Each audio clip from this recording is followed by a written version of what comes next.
উনি দেশ ত্যাগ করলেন, বাংলাদেশ ছেড়ে চলে গেলেন। তো মজুমদার লাস্ট পর্যন্ত বললেন যে আমি বঙ্গবন্ধুকে বলছি যে ক্র্যাকডাউন করছে, নির্দেশ চাই। তো এই কারণে আমি ওই ওদের ভূমিকাটা মনে করি খুব সাহসী, আমাদের এই যারা সেনা অফিসাররা যে নিজ উদ্যোগে স্বতঃস্ফূর্তভাবে এটা করেছিলেন। বাট খুব ইন্টারেস্টিং ব্যাপার, যখন আব্বুরা সরকার গঠন করলেন তো 10ই এপ্রিল, অলরেডি তেলিয়াপাড়ায় কিন্তু একটা কর্নেল ওসমানী, জিয়াউর রহমান, মীর শওকত আলী এনারা মিলে কিন্তু মিটিং হয়। তখন ওনারা বুঝতে পারছিলেন যে আব্বুরা সরকার গঠনের দিকে ওনারা যাচ্ছেন। ওনারা কিন্তু এই সরকার গঠনের পক্ষে সব সেনা অফিসাররা সমর্থনটা দেয়। পরে ওনাদের ইন্টারভিউতে জানি ওনারা বলছিলেন আমরা তাজউদ্দিন আহমেদ ওনার কাছ থেকে আমরা পাবো নেতৃত্ব, যেটা আমরা নিজে করছিলাম, আমাদের একটা তো রাজনৈতিক নেতৃত্ব দরকার। এভাবে রাজনৈতিক বেসামরিক নেতৃত্ব এবং আমাদের এই সামরিক নেতৃত্বের একটা মার্জিং ঘটে মুক্তিযুদ্ধে একটা বিশাল গতিশীলতা বৃদ্ধি পায়। এই ইতিহাসগুলো কিন্তু আমাদের ইতিহাসের বইয়ে নেই।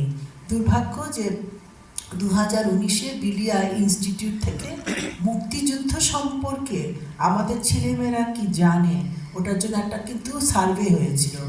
এই সার্ভে যে পাঠ করেছিল ওটার রিপোর্টটা সে এখানে আছে, আমাদের এখানে আফতাব, আর এটা নিয়ে সংসদেও বেশ আলোচনা হয়। ওখানে প্রত্যেকটা বাচ্চা মুক্তিযুদ্ধ সংক্রান্ত সব কোশ্চেন ফেল করে।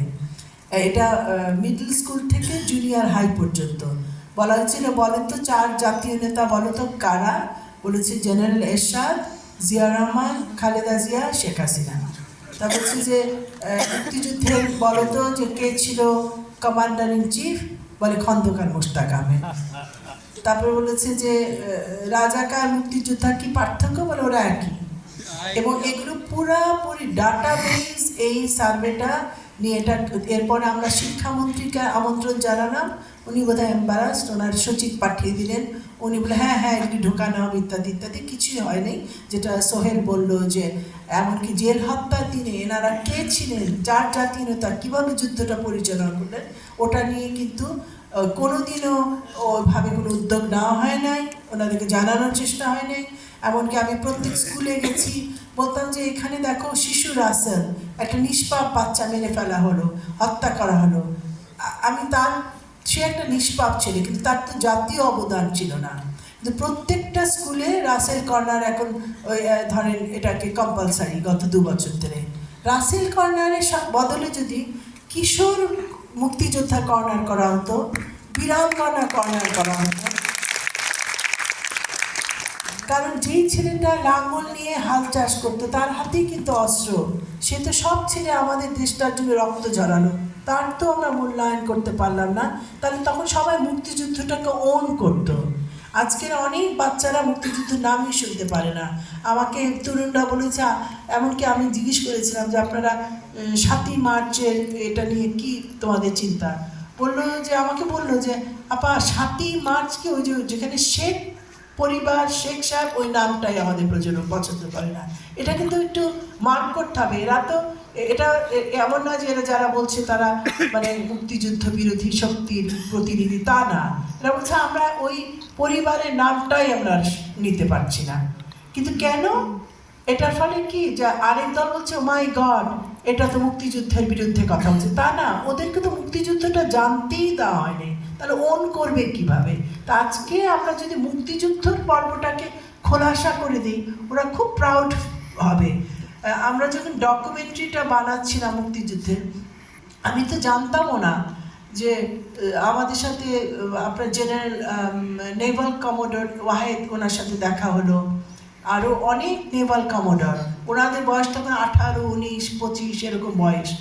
বলল বুকে 5 কেজি ওজনের লিম্পেট মাইন বেঁধে তারা আন্ডার ওয়াটারে যে চট্টগ্রাম, মোংলা, তারপরে আপনার কুমিল্লা, চাঁদপুর এরকম জায়গায় 45টা পাকিস্তানি যা ধ্বংস করে, ওটা ছিল বিশ্বের বৃহত্তম coordinated underwater attack. American হিস্ট্রিতে এগুলো উল্লেখিত, মানে আমেরিকান নেভাল হিস্ট্রিতে। আমাদের দেশে আমি প্রপোজ করেছিলাম যে আপনারা নেভাল একাডেমি যেগুলোতে এই সব নৌ কমান্ডার নাম কেন লিখে রাখেন না, এদের নামটা তো জানা উচিত। চট্টগ্রামে যেয়ে দেখলাম যে একটা রাশিয়ান মানে নেভাল অফিসার, উনি ওই যে যুদ্ধের পরে পাকিস্তানের যে মাইন পুঁতে রেখেছিল ওটা উত্তোলন করতে যায় উনি, মানে উনি ওটা করতে যাওয়ার সময় উনি খুব ওভার ড্রাঙ্ক ছিলেন, রাসায়ন ভদকা খেয়ে ড্রাঙ্ক হয়ে উনি পড়ে যান, মারা যান। ওইটা বিরাট ফলকে ওনার উপর, ওই চট্টগ্রাম আপনারা গেলে দেখবেন ওনার নাম লেখা। আমি ওনার প্রতি শ্রদ্ধা দিয়ে বলছি, তাহলে আমাদের যে এতগুলো নৌ কমান্ডার যারা ওই সময়কার গ্রাম বাংলার দামাল ছেলে, ওরা যে এই কাজটা করলো, ওদের নামগুলি তো থাকবে আমাদের ফলকে। আমাদের প্রত্যেকটা কর্নারে, আমাদের বাস স্ট্যান্ডে, আমাদের গ্রামে গঞ্জে স্কুলে আলোচনা মুক্তিযুদ্ধটা, কারণ তার গর্ভ থেকে আমাদের জন্ম, সেটাকে অস্বীকার করে আমরা কি করি? ওটা তো ফুটনোটে রাখার বস্তু নয়। আর এই জন্য আজকে বাচ্চারা বিভ্রান্ত, ওরা মনে করে এটা একটা শেখ পরিবারের গল্প, এটা রাসেল জামাল কামাল এনাদের গল্প। এটা আমার গল্প কই? আমার সেই গরিব মায়ের যে সন্তানটা জীবন দিল তার গল্প কই? ওই একটা মেয়ে যার সম্ভ্রম দিল তার গল্পটা কই? এগুলোই তো হবে আমাদের সবচেয়ে বড় স্টোরি।